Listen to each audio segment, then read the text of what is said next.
All right, welcome back, listeners, for another episode.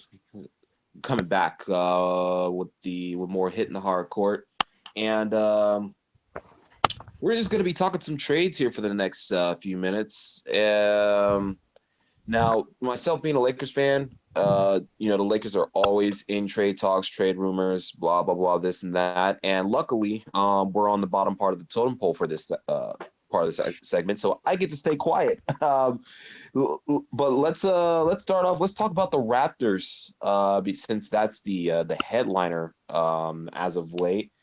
Let's talk about To real quick and this Ibaka trade. What are you guys' thoughts?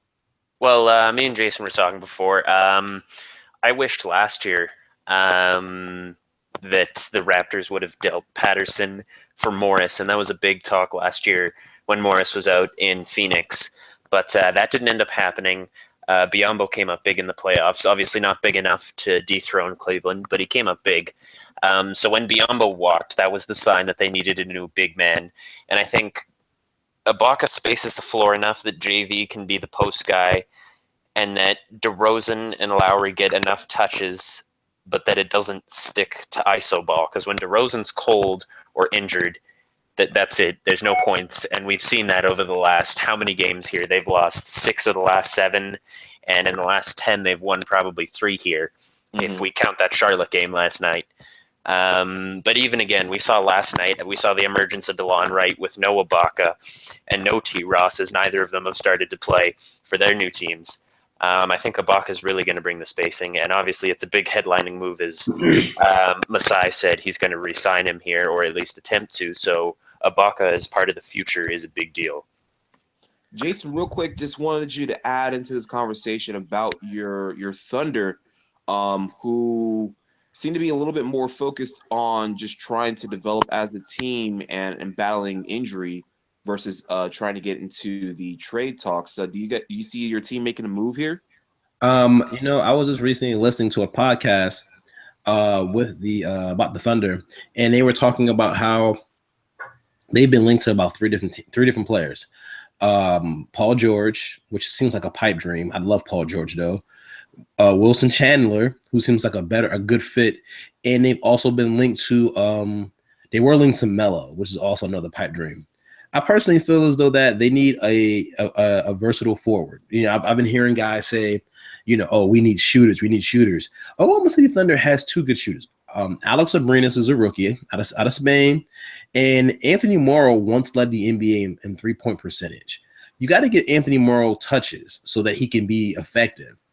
You got to give Abrinas opportunity so that he can be effective. I feel as though that Oklahoma City could get into it real. Just being quick about it. We need a forward. We need a forward who whether he needs the ball or not, he can be effective and still play defense. Because Victor Oladipo's been nice, but Victor Oladipo's been very inconsistent. No, that's inconsistency is a problem that guys want to trade in and out of, but you don't trade in and out of that. You develop that through chemistry. And I know Josh is going to stay quiet because his Lakers aren't big trade rumors, but I really think they're going to deal Lou Williams, because when you look at just the structure, even guys like Bill Simmons talking about it, Lou Williams is a guy they signed because he shoots the 3. But when you look at the Lakers, they all shoot the 3. They're just young. Yep. They just need time to shoot the 3 and to develop a healthy shot.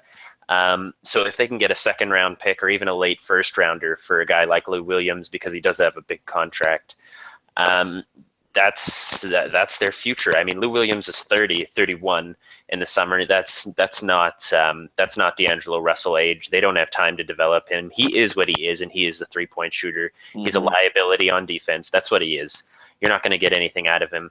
Every other player on the Lakers is young enough, with the exception of Mozgov, that you can put them into what you want them to be. And as long as that happens, the Lakers are in a good spot. So I think Lou Williams for a pick, or even a young guy, say out of Phoenix or out of Milwaukee or something, like for Malcolm Brogdon, if they give up a pick, and Williams, is a good deal on the Lakers' part, no matter what they get for Williams at this point.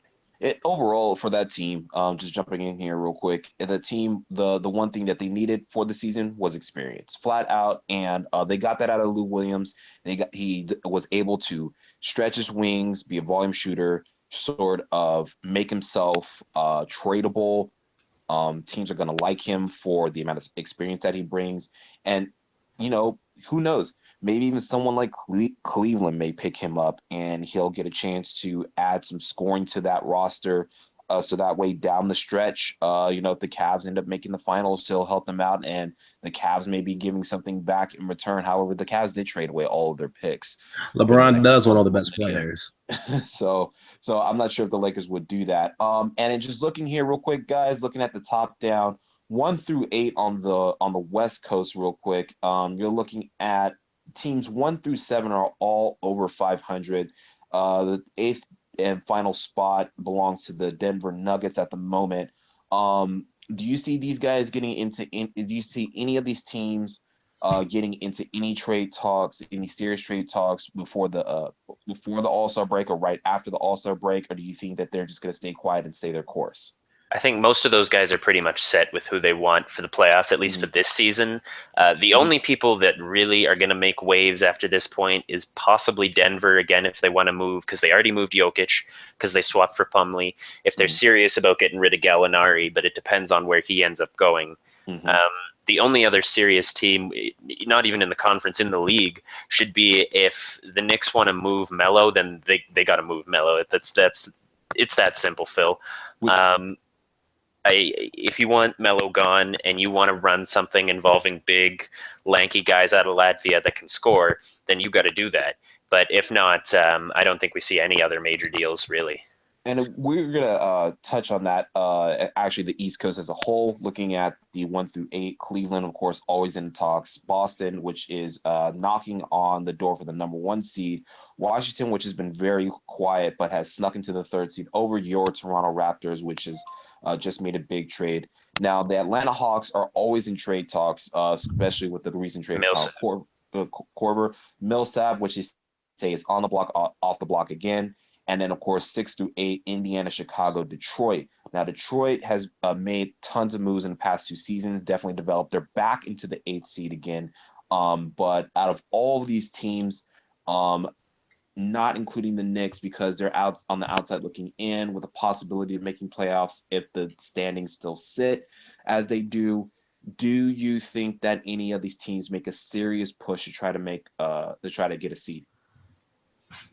I'll let Jason go first because I think I know what I'm going to say, but I'd go, honestly, looking at this, you move Millsap, you're basically saying you don't want to make the playoffs this year, that you're good because you need Millsap to be a force, to even be recognized as a good team in the East.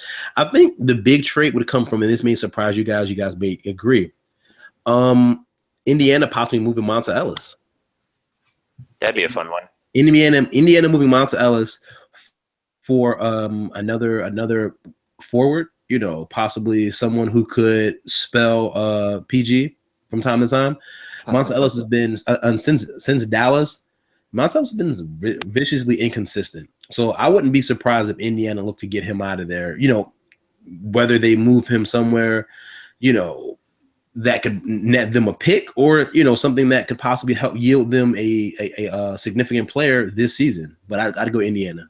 Yeah, out of the East, if we got another second here, Josh. I think the big person to move would be Detroit because everybody on that team's been a disappointment.